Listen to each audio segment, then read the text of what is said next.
ചൂരൽമല മുണ്ടക്കൈ ദുരന്തത്തിൽപ്പെട്ടവർക്കായുള്ള ഇന്നത്തെ തിരച്ചിൽ അവസാനിപ്പിച്ചു. മഴയും കനത്ത കോടമഞ്ഞുമാണ് തിരച്ചിൽ നേരത്തെ അവസാനിപ്പിക്കാൻ കാരണം. ദുരന്തഭൂമിയിൽ NDRF-ഉം ഫയർഫോഴ്സും ചേർന്നാണ് തിരച്ചിൽ നടത്തിയത്.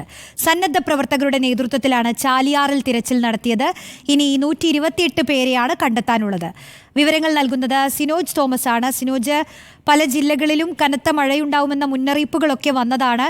ഇപ്പോൾ കോടമഞ്ഞും കാരണം തിരച്ചിൽ നടത്താനാവാത്ത സാഹചര്യത്തിൽ ഇന്നത്തെ തിരച്ചിൽ അവസാനിപ്പിച്ചു അല്ലേ? റോഷ്നി, രാവിലെ മുതൽ തന്നെ കനത്ത കോടമഞ്ഞ് ചൂരൽമല, മുണ്ടക്കൈ, പുഞ്ചിരമട്ട മേഖലയിൽ ഉണ്ടായിരുന്നു. ഉച്ചയോടുകൂടി മഴയും ആരംഭിച്ചു. മഴ കനത്ത മഴയല്ല, പക്ഷേ ഇങ്ങനെ തുള്ളി തുള്ളി നിൽക്കുന്ന മഴയാണ്. പക്ഷേ പരസ്പരം കാണാൻ കഴിയാത്ത രീതിയിലുള്ള കോടമഞ്ഞ് വന്നു. അങ്ങനെയാണ് 2 മണിക്ക് ശേഷം തെരച്ചിൽ അവസാനിപ്പിക്കുകയും ആളുകൾ മടങ്ങുകയും ചെയ്തിരിക്കുന്നത്. തെരച്ചിൽ എന്ന് പറയുമ്പോൾ വ്യാപകമായ തെരച്ചിൽ ഉണ്ടായിരുന്നില്ല. NDRF-ന്റെയും ഫയർഫോഴ്സിന്റെയും ഉദ്യോഗസ്ഥരെത്തി തെരച്ചിൽ നടത്തുകയാണ്. മണ്ണ് യന്ത്രങ്ങൾ ഉപയോഗിച്ചിരുന്നില്ല. പകരം മൺവെട്ടിയൊക്കെ തന്നെ ഉപയോഗിച്ചുകൊണ്ട് മണ്ണ് നീക്കം ചെയ്ത് എന്തെങ്കിലും രേഖകളോ പണമോ ഉണ്ടെങ്കിൽ അത് കണ്ടെത്താൻ വേണ്ടിയും ഉള്ള തെരച്ചിലാണ് നടന്നുകൊണ്ടിരുന്നത്. ഒപ്പം തന്നെ ഈ ദുരന്തബാധിത മേഖലയിൽ നിന്ന് ഈ ക്യാമ്പുകളിലേക്കും വാടക വീടുകളിലേക്കും മാറിയ ആളുകളും കുറച്ച് കുടുംബങ്ങൾ വന്ന് അവരുടെ വീട്ടു സാധനങ്ങളൊക്കെ തന്നെ കൊണ്ടുപോകാൻ വേണ്ടി വന്നിരുന്നു. അതോടൊപ്പം ചൂരൽമല ടൗണിലെ കടകൾ ഒക്കെ തന്നെ ചെളി കയറി കിടക്കുകയായിരുന്നു. ആ കടകളിലെ ചെളികളൊക്കെ തന്നെ ഇന്ന് കുറച്ച് നീക്കം ചെയ്തിട്ടുണ്ട്. അത് സന്നദ്ധ പ്രവർത്തന സഹായത്തോടുകൂടിയാണ് വ്യാപാരികൾ ആ ചെളിയൊക്കെ തന്നെ നീക്കം ചെയ്തിരിക്കുന്നത്. കടകളൊക്കെ തന്നെ പൂർണ്ണമായും ചെളി കയറി നശിച്ച നിലയിലാണ്. അതുകൊണ്ട് വ്യാപാരികൾ ഒരു ആശങ്ക പറഞ്ഞിരുന്നു.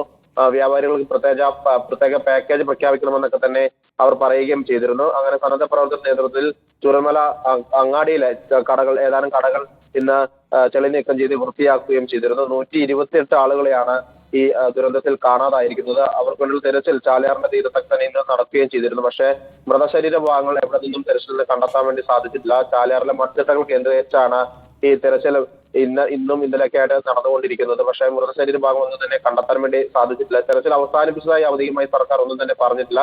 പക്ഷേ ആൾബലം, അതായത് വിവിധ സേനാ വിഭാഗങ്ങളുടെ ആൾബലം കുറച്ചിട്ടുണ്ട്. ഫയർഫോഴ്സിന്റെ ഒരു 70ഓളം ഉദ്യോഗസ്ഥരാണ് ഇന്ന് അവിടെ എത്തിയത്. NDRF-ന്റെ സംഘവുമുണ്ട്. ആ രീതിയിലാണ് തെരച്ചിൽ നടന്നുകൊണ്ട് പോകുന്നത്.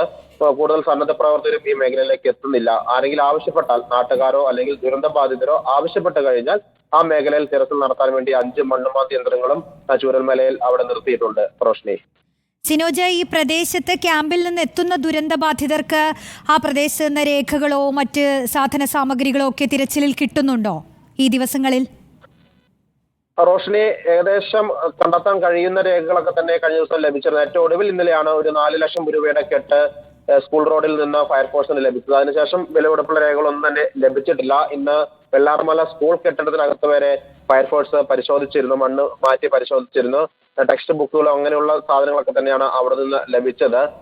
ഇതിനു മുൻപ് പല വീടുകളിൽ നിന്നും വിലപിടിപ്പുള്ള ആധാരം പോലുള്ള രേഖകളൊക്കെ തന്നെ ലഭിക്കുകയും അത് കൺട്രോൾ റൂമിൽ കൈമാറുകയും ചെയ്തിരുന്നു. പക്ഷേ ഇന്ന് നടന്ന തെരച്ചിലിൽ കൂടുതൽ രേഖകളൊന്നും തന്നെ കണ്ടെത്താൻ വേണ്ടി സാധിച്ചിട്ടില്ല. പക്ഷേ ഈ മേഖലയിൽ നിരീക്ഷണം തുടരുകയാണ്. പോലീസിന്റെ പെട്രോളിംഗും ഉണ്ട്. നാട്ടുകാർ, അതായത് വീട് ഭാഗികമായി തകർന്നു പോയവരൊക്കെ തന്നെ വീടുകളിലെത്തി ബാക്കിയുള്ള സാധനങ്ങളൊക്കെ തന്നെ ഉപയോഗിക്കാൻ കഴിയുന്ന സാധനങ്ങളൊക്കെ തന്നെ അവരുടെ വാടക വീടുകളിലേക്ക് മാറ്റുന്ന ഒരു നടപടിയാണ് നടന്നു വരുന്നത്. ബാക്കി അടുത്ത ദിവസവും ഇതേ രീതിയിൽ തന്നെയുള്ള തെരച്ചിൽ തുടരും എന്നാണ് പറഞ്ഞിരിക്കുന്നത്. കാരണം ഔദ്യോഗികമായി തെരച്ചിൽ നിർത്താത്തത് കൊണ്ട് NDRF-ന്റെയും ഫയർഫോഴ്സിന്റെയും സേവനം ഈ മേഖലയിൽ ഉണ്ടാവും. ഇനി ദുരിതബാധിതരോ അല്ലെങ്കിൽ നാട്ടുകാരോ ആവശ്യപ്പെടുകയാണെങ്കിൽ ആ മേഖല കേന്ദ്രീകരിച്ച് തെരച്ചിൽ നടത്തുമെന്നാണ് റവന്യൂ വകുപ്പും അറിയിച്ചിരിക്കുന്നത്. ഇന്നലെയൊക്കെ തന്നെ റവന്യൂ വകുപ്പിന്റെ നേതൃത്വത്തിൽ മണ്ണുമാന്തി യന്ത്രം ഉപയോഗിച്ചുകൊണ്ടുള്ള തെരച്ചിൽ ഉണ്ടായിരുന്നു. പക്ഷേ 83 മണ്ണുമാന്തി യന്ത്രങ്ങളാണ് ഉണ്ടായിരുന്നത്. അതിൽ 5 ഒഴികെ ബാക്കി മുഴുവൻ ഇവിടെ നിന്ന് മാറ്റിയിട്ടുണ്ട്.